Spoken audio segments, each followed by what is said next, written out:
बिहार में लीची एक महत्वपूर्ण व्यावसायिक फल है और उत्पादन क्षेत्र के आर्थिक परिदृश्य में इसका सार्थक योगदान है। राष्ट्रीय और अंतर्राष्ट्रीय स्तर पर गुणवत्ता युक्त उत्पाद की बढ़ती मांग के बावजूद कई कारणों से लीची कम उत्पादन और उत्पादकता की समस्या झेल रही है। इसमें फूलन के समय गर्म वातावरण, सही किस्मों की कमी और बागों के सही प्रबंधन का अभाव आदि मुख्य कारण हैं। वर्तमान समय में देश के महानगरों व विदेशों में बिहार की शाही लीची की काफी मांग है। विदेशी बाजार में अपने उत्पाद की पैठ बनाने के लिए आवश्यक है कि किसान बंधु लीची के उत्कृष्ट प्रबंधन की सारी जानकारी रखें। विदेशों में इस उत्पाद के लिए कुछ निश्चित मापदंड तय किए गए हैं, जिस पर खरा उतरने वाले फल ही वहां ग्राह्य होते हैं। अतः इस तरफ लीची उत्पादकों को विशेष ध्यान देने की आवश्यकता है। लीची तुड़ाई के दौरान कुछ सावधानी बरतने से फलों की गुणवत्ता बनी रहती है। अच्छी गुणवत्ता वाली लीची का बाजार में अच्छा मूल्य लिया जा सकता है। इस पर विशेष चर्चा करते हुए राष्ट्रीय लीची अनुसंधान केंद्र के प्रधान वैज्ञानिक डॉक्टर SD पांडे ने कहा, सर, लीची तुराई शुरुआत हो चुकी है। वैसे में तुराई के दौरान किसान बंधुओं को किन किन बातों की सावधानी रखने की जरूरत है? लीची के बागान में तुड़ाई के समय जो है 2-3 बातों का जो है वो बहुत ध्यान रखने की आवश्यकता है। एक तो तुड़ाई के समय जो तुड़ाई करते हैं उस समय मोटी डालियों को या कटाई उनकी जो है ढंग से करनी चाहिए, गुच्छे में करनी चाहिए, जिससे कि जो है आने वाले समय में बाग का नुकसान न हो। मोटी मोटी डालियों के तुड़ाव से क्या होता है कि उसमें जो है मोटी डालियां टूटने के बाद अगली साल की जो फलत जो है वो कमजोर होती है। नंबर 2, जहां तक संभव हो लीची की तुड़ाई जो है वो भोर में करें, जिस समय सूर्य का प्रकाश कम हो। जैसे जैसे प्रकाश या तापक क्रम बढ़ता है वैसे वैसे लीची के जो फल हैं उनके ऊपर उसका प्रतिकूल प्रभाव पड़ता है। लीची को तोड़ने के बाद यथासंभव पेड़ के नीचे छाया में रखें और गुच्छे बनाते समय उसको जो सड़े गले या प्रभावित फल हों उनको निकालकर अच्छे गुच्छों का, सुंदर फलों का गुच्छा बना के ही उनकी पैकिंग की जाए। अन्यथा अगर सड़े गले या फटे फल पैकिंग के साथ जाते हैं तो लंबी दूरी की अवस्था में उनसे और फलों को जो है वो नुकसान होता है। पैकिंग के समय यह ध्यान रखे जाए कि पेटी के अनुसार, पेटी की शक्ति के अनुसार ही उसमें फल भरे जाएं। बहुत ज्यादा फल, आवश्यकता से ज्यादा फल भरने पर उसमें जो है फलों का नुकसान होता है और सड़न गलन की समस्या जो है वो ज्यादा होती है। दूरी की दृष्टि से और नजदीक के बाजार की दृष्टि से फलों का चयन करके फलों को जो है बाजार में भेजने से अच्छी आमदनी जो है वो मिल जाती है। इस समय शाही लीची मैक्सिमम जो है उसका तुड़ाव हो रहा है और 2-3 दिन का समय और है लीची के दूरस्थ बाजार के लिए, और उसके बाद जो है वो लोकल मार्केट में ही लीची की जो शाही फसल जो है वो भेजी जा सकती है। अभी बहुत अच्छी गुणवत्ता के फल जो हैं वो लीची के शाही वैरायटी के जो है उपलब्ध हैं। चाइना वैरायटी में भी 1 हफ्ते बाद जो है उसका तुड़ाव संभव होगा। अभी कच्ची अवस्था में है जो चाइना के फल हैं। लीची के जो मार्केटिंग है या बाजार हैं वह फल के आधार पर ही जो है वो निमित्त हैं और जितना अच्छा फल होगा, जितनी अच्छी ग्रेड के फल होंगे, जितने अच्छी कलर होगा, उतना अच्छा ही मार्केट में उसके वैल्यू मिलेगी, उतना अच्छा फल की जो है मार्केटिंग जो है अच्छी प्राप्त होगी। गुणवत्तापूर्ण लीची उत्पादन में जिले के प्रगतिशील किसान भोलानाथ झा का नाम प्रमुखता से लिया जाता है। बागों के प्रति इनका लगाव और किसानों के प्रति सहयोगात्मक नजरिए की वजह से इन्हें सरकार द्वारा उद्यान रत्न की उपाधि से सम्मानित किया गया है। इस वर्ष भी जिला प्रशासन द्वारा बनाई गई 4 सदस्यों की कमेटी ने भोलानाथ झा के बगीचे को उत्कृष्ट बगीचे के रूप में चुना है। पिछले कुछ दिनों में मौसम में आए अचानक बदलाव ने लीची को काफी नुकसान पहुंचाया है।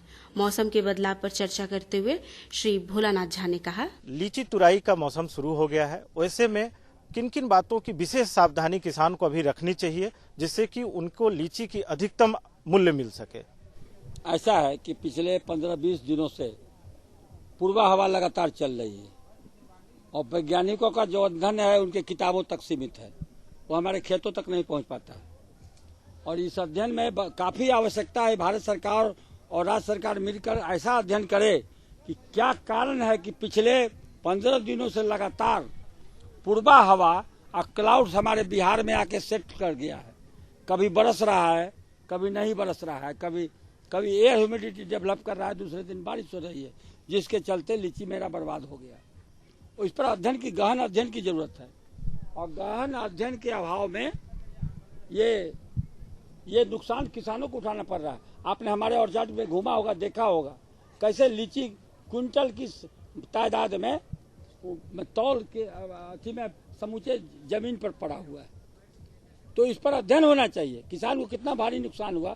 एक प्राकृतिक प्रकोप चल रहा है, सुबह हिंदुस्तान पर चल रहा है, ये सारे ग्लोबल वार्मिंग से चलते हो रहा है, लेकिन बिहार पर एक विशेष रूप से है। गया में 48 डिग्री 45 डिग्री टेम्परेचर है और ये आपके यहाँ टेम्परेचर आकर के हमारे यहाँ 33 हो जाता है और बारिश हो जाती है। तो ये अध्ययन का विषय है, लेकिन इससे भारी नुकसान फल उत्पादक किसानों को हो रहा है। इस बार उसमें काफी नुकसान हुआ है। तो ऐसी स्थिति में किन तरह की सावधानी बरतने से वो नुकसान को रोका जा सकता है? आपके अनुभवों के आधार पर क्या करना चाहिए?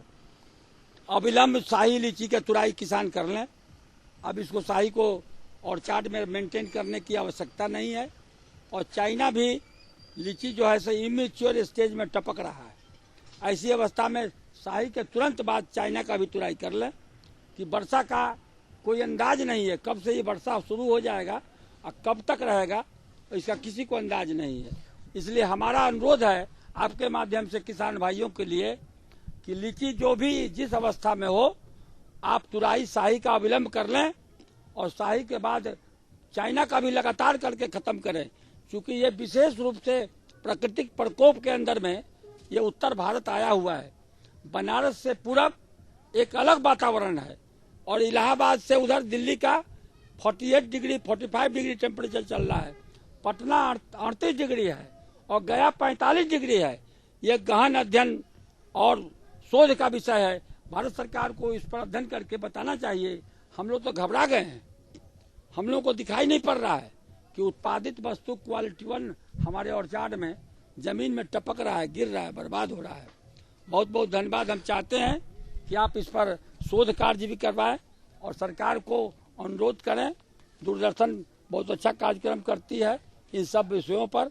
हम चाहेंगे कि दूरदर्शन की तरफ से विशेष इस पर एक कार्यक्रम चलाया जाए कि सरकार का ध्यान आकृष्ट किया जाए। लीची की व्यावसायिक महत्ता को देखते हुए लीची के उत्पादन, विपणन एवं अन्य व्यवस्था के लिए कई सरकारी और गैर सरकारी संस्थाओं ने पहल की है। प्रदेश सरकार ने भी कई योजनाओं के माध्यम से लीची उत्पादकों को प्रोत्साहन व सहायता दी है। इसकी चर्चा करते हुए मुजफ्फरपुर के जिला उद्यान पदाधिकारी राकेश कुमार ने कहा, सर, लीची निसंदेह आज आय का एक बेहतर साधन होते जा रहा है और इसकी लोकप्रियता भारत में बढ़ती जा रही है। वैसे में किसानों को लीची के उत्पादन या विपणन के प्रोत्साहन के लिए सरकार के द्वारा क्या प्रयास किए जा रहे हैं? बिहार राज्य सरकार द्वारा जो है इस वर्ष जो है लीची, गत वर्ष भी लीची प्रोत्साहन योजना शुरू की गई थी, जिससे किसानों को बहुत अधिक लाभ हुआ। उसी को ध्यान में रखते हुए किसानों के मांग के अनुरूप इस वर्ष भी जो है योजना शुरू की गई है। इसमें उत्पादन को बढ़ाने के लिए किसान भाइयों को जिंक, बोरोन, नीम कीटनाशी, फेरोमोन ट्रैप जो है वो जो है अनुदान पे उपलब्ध कराया जा रहा है, जिसमें जिंक, बोरोन और फेरोमोन ट्रैप 90% अनुदान पर और नीम कीटनाशी 50% अनुदान पर जो है दिया जा रहा है। इसके अलावा जो किसान भाई हैं उनको हम लोगों के उद्यान सलाहकार हैं या फिर जो है किसान सलाहकार हैं, इन लोगों को हमने 2 दिवसीय जो है राष्ट्रीय लीची अनुसंधान केंद्र में प्रशिक्षण दिलवाया है और इनके माध्यम से जो है हम प्रत्येक प्रखंड के 2 पंचायत में जो है क्लस्टर में वहाँ के किसानों को प्रोडक्शन से लेके उसके मार्केटिंग तक की जो है प्रशिक्षण की व्यवस्था की जा रही है। उन लोगों को इसका जो है प्रशिक्षण दिया जा रहा है। विपणन के संबंध में जो है लीची प्रोत्साहन योजना के तहत किसानों को जो है 90% अनुदान पर प्लास्टिक क्रेट और जो है कार्टून बॉक्स जो है दिया जा रहा है। यह कार्टून बॉक्स जो है 2 केजी और 6 केजी का है। इस पे जो है 75% किसानों को अनुदान है। इसके अलावा बिहार सरकार राष्ट्रीय बागवानी बोर्ड के सौजन्य से जो है किसानों को बड़े बड़े महानगरों में उन्हें जो है जो दुकान उपलब्ध कराया जा रहा है, उन्हें रहने खाने और उन्हें आने जाने ये सब में उनको जो है सुविधा उपलब्ध कराई जा रही है। जिला उद्यान पदाधिकारी राकेश कुमार ने बताया कि जिला प्रशासन द्वारा 4 सदस्यों की कमेटी बनाई गई थी, जिसमें राष्ट्रीय लीची अनुसंधान केंद्र के प्रधान वैज्ञानिक, जिला कृषि पदाधिकारी, जिला उद्यान पदाधिकारी एवं परियोजना निदेशक आत्मा सम्मिलित थे। सभी ने मिलकर जिले के बागों का भ्रमण करने के बाद श्री भोलानाथ झा के बगीचे को जिले का उत्कृष्ट बगीचा घोषित किया और इस बगीचे की लीची को जिला प्रशासन द्वारा प्रदेश के सभी गणमान्य व्यक्तियों को भेंट स्वरूप भेजा गया।